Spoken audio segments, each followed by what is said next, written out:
جی آپ نے فرمایا تھا کہ استدراج کا عمل پانی کے اوپر سے گزرنے سے ختم ہو جاتا ہے، تو یہ کس قانون کے تحت ختم ہوتا ہے؟ مطلب پانی میں ایسے کیا اثرات ہیں یا کیا ایسی چیز ہے کہ اس پہ گزرنے سے وہ اثر ختم ہو گیا؟ نہیں، تو جگہ بدلنے سے بھی ہو جاتا ہے۔ تو اس میں کوئی قانون کام کرتا ہے؟ جی کون سا قانون اس میں کام کرتا ہے؟ جی، ایک تو یہ کہ وہ جو استدراج کا عمل ہے، عمل تو وہ ہے، اور کوئی بھی علم جو ہے وہ اللہ کی مرضی کے خلاف بھی نہیں ہوتا، اور لیکن سوال یہ ہے کہ اللہ تعالیٰ کچھ چیزوں کو پسند فرماتا ہے اور کچھ چیزوں کو ناپسند فرماتا ہے۔ اب دو تین چیزیں ہیں، ایک معجزہ ہے، ایک کرامت ہے، ایک استدراج ہے جس کو جادو بھی کہتے ہیں۔ یہ جادوگر جو بھی علوم کرتے ہیں وہ سارے علوم تقریباً وہی ہوتے ہیں جو اللہ تعالیٰ کے لیے ناپسندیدہ ہیں، اور جن کو اللہ تعالیٰ نے منع بھی فرمایا ہے۔ حالانکہ جادو کا ایک علم ہے، تو آپ سوال کر سکتے ہیں کہ اللہ تعالیٰ نے علم کو کیوں منع کیا ہو؟ تو اللہ تعالیٰ نے تو دیکھیے دو کردار متعین کیے، ایک رحمان کا ایک شیطان کا۔ تو شیطان کے جو کردار کو ہے اللہ تعالیٰ نے ناپسند فرمایا ہے، اور رحمانی کردار جو ہے وہ اللہ تعالیٰ کا پسندیدہ ہے۔ اگر رحمانی کردار اور شیطانی کردار دونوں نہ ہوں تو رحمانی کردار اور شیطانی کردار کو الگ الگ بیان نہیں کیا جا سکتا۔ یہ بات کہ اللہ تعالیٰ کو کون سی چیز پسند ہے اور کون سی چیز ناپسندیدہ ہے، یہ بھی اس وقت بیان کی جا سکتی ہے جب پسندیدہ عمل بھی سامنے ہو اور ناپسندیدہ عمل بھی سامنے ہو۔ اب اس کو ہم یہ بھی کہہ سکتے ہیں کہ جب ہم کائناتی تخلیقی فارمولوں پر غور کرتے ہیں تو ہمیں کوئی فارمولہ ایک رخ پر نہیں ملتا۔ اس کو قرآن میں بھی اللہ تعالیٰ نے فرمایا مِن کُلِّ شَیْءٍ خَلَقْنَا زَوْجَیْن۔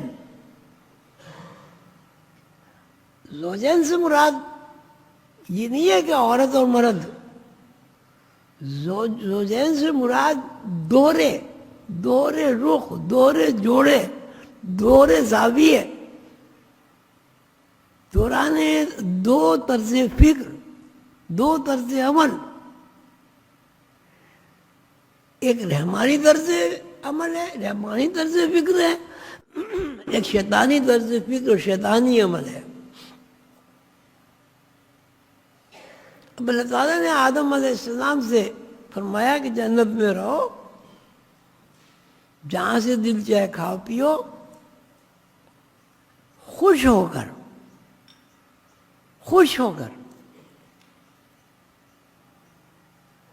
اس کا نتیجہ جو بھی مرتب ہوا آپ سب لوگوں کے سامنے ہے کہ ایسے حالات پیدا ہو گئے اور آدم علیہ السلام سے سیر ہو گیا کہ وہ ناخوشی میں داخل ہو گئے۔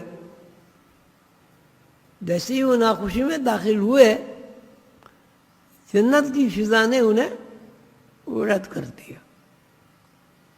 اب ہم یوں کہیں گے کہ اللہ تعالیٰ نے یہ کائنات کو دو رخوں پر تخلیق کیا ہے۔ وَمِن كُلِّ شَيْءٍ خَلَقْنَا زَوْجَيْن، اور ہر رخ کو دو رخوں پر پیدا کیا ہے۔ وَمِن كُلِّ شَيْءٍ خَلَقْنَا زَوْجَيْنِ اثْنَيْنِ۔ تو اب ہم یہ کہیں گے کہ دو رخ پر یہ ساری کہانی جو ہے وہ چل رہی ہے، جو اللہ تعالیٰ نے بنائی ہے، لکھی ہے۔ ایک رخ اللہ تعالیٰ کا پسندیدہ ہے اور ایک رخ اللہ تعالیٰ کے لیے ناپسندیدہ ہے۔ تو جو رخ اللہ تعالیٰ کو ناپسندیدہ ہے اس کے بھی آداب ہوں گے، قواعد و ضوابط ہوں گے، طریقہ کار ہوگا، اس کی مقداریں ہوں گی اس کا رخ متعین ہوگا. اسی طرح نیکی کے بھی کردار متعین ہے، نیکی کے بھی رخ ہے. من کل شیء خلقنا زوجین، کہ ہم نے اب اس کو آپ یہ کہتے ہیں من کل شیء خلقنا زوجین، میں نے عورت کو مرد کو عورت کو پیدا کیا. عورت کا ذکر ہوا نہیں، شے من کل شیء، من کل شیء خلقنا زوجین اثنین، کہ ہم نے ہر چیز کو، ہر شے کو تخلیق کیا جوڑے جوڑے جوڑے. پھر اللہ تعالیٰ فرماتے ہیں جوڑے دھوڑے. اس طرح ہر چیز کے دو رخ ہیں، ہر چیز کو سمجھنے کے دو زاویے ہیں، ہر عمل کے دو رخ ہیں، اچھائی برائی، نیکی بدی، گرم ٹھنڈا، غصہ رحم بخل سخاوت، بیماری صحت. یعنی کوئی شے، وَمِن كُلِّ شَيْءٍ خَلَقْنَا زَوْجَيْنِ، کہ ہم نے ہر چیز کو دوہرا بنایا، جوڑے جوڑے بنایا. وَمِن كُلِّ شَيْءٍ خَلَقْنَا زَوْجَيْنِ اثْنَيْنِ، جوڑے جوڑے تو ہم نے بنایا، ان جوڑوں کو بھی دو رخ بنائے. اب اس کو یوں بھی کہہ سکتے ہیں کہ دو رخ، ایک خالق رخ ہے، ایک مخلوق رخ ہے. مخلوق کو کیا کہیں گے آپ؟ یہی کہیں گے ایک کائنات کے دو رخ ہیں، ایک خالق کائنات ہے، ایک کائنات ہے. دو وجود ہو گئے نا.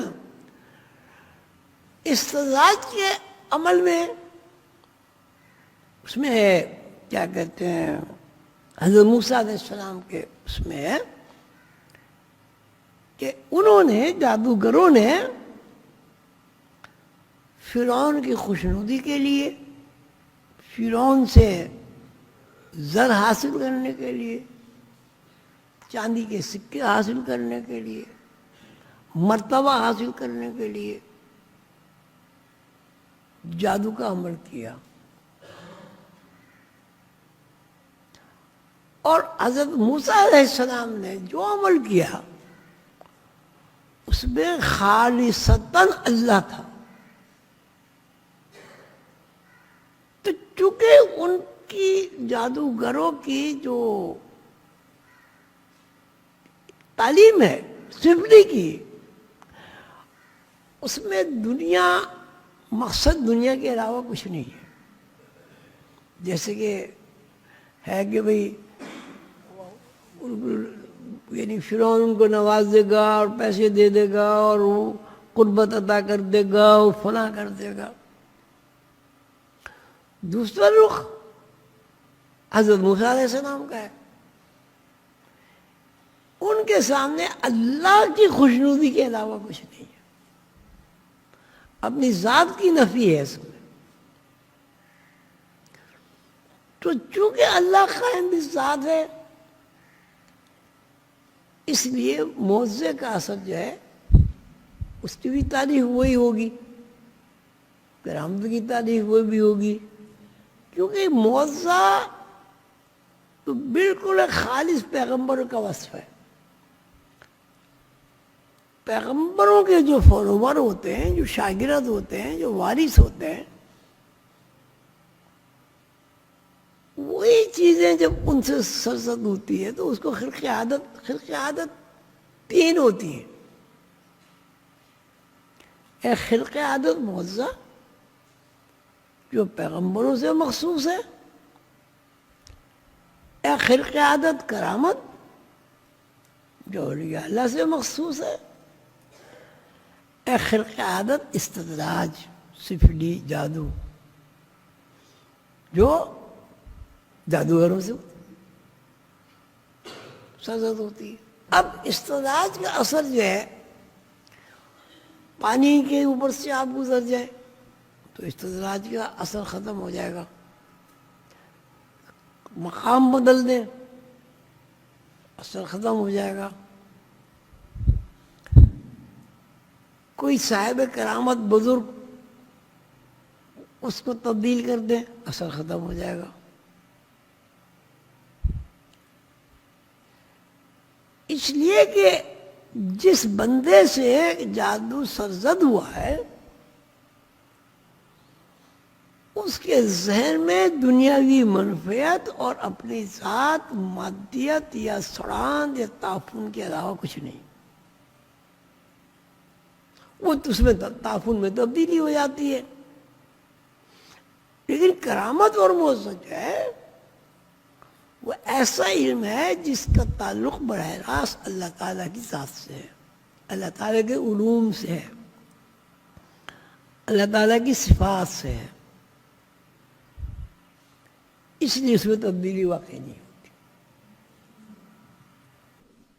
اگر کسی کرامت میں تبدیلی کوئی دوسرے صاحب کرامت لا سکتے ہیں؟ ایک تو یہ کہ کیوں تبدیلی لائے گا؟ ایک چیز اچھائی کے لیے کی گئی ہے تو کسی بزرگ کیوں کریں گے کہ اس اچھائی کی جگہ اچھائی کے عمل کو ختم کر دیں, اچھائی کے فائدے کو ختم کر دیں؟ بھئی آپ نے ایک آدمی کو مدد کی, بیچارہ پریشان ہے, اور آپ نے کہا کہ بھئی مجھے اس کی سال بھر تک مدد کرنی. مثال بیان کر رہا ہوں. کوئی اب آپ کو آگے آدمی کہتا ہے یار چھوڑو یار اسے ختم کر دو, آپ ختم کر دیں گے؟ کیوں؟ بابلے ہو گئے بھئی یہ کوئی ختم کرنے کی چیز ہے. تو صاحب استدراج جو ہے وہ بھی اس بات کی کوشش کرتے ہیں کہ ختم نہ کیا جائے اور اس سے زیادہ سے زیادہ فائدہ اٹھایا جائے. اور صاحب کرامت بزرگ تو وہ اس لیے ختم نہیں کرتے کہ وہ اللہ کی طرف سے ایک فائدہ اس کو پہنچ رہا ہے اللہ کے مخلوق کو. ایک آدمی خیرات دے کے واپس نہیں لیتا, اگر لیتا ہے تو وہ تبھی آدمی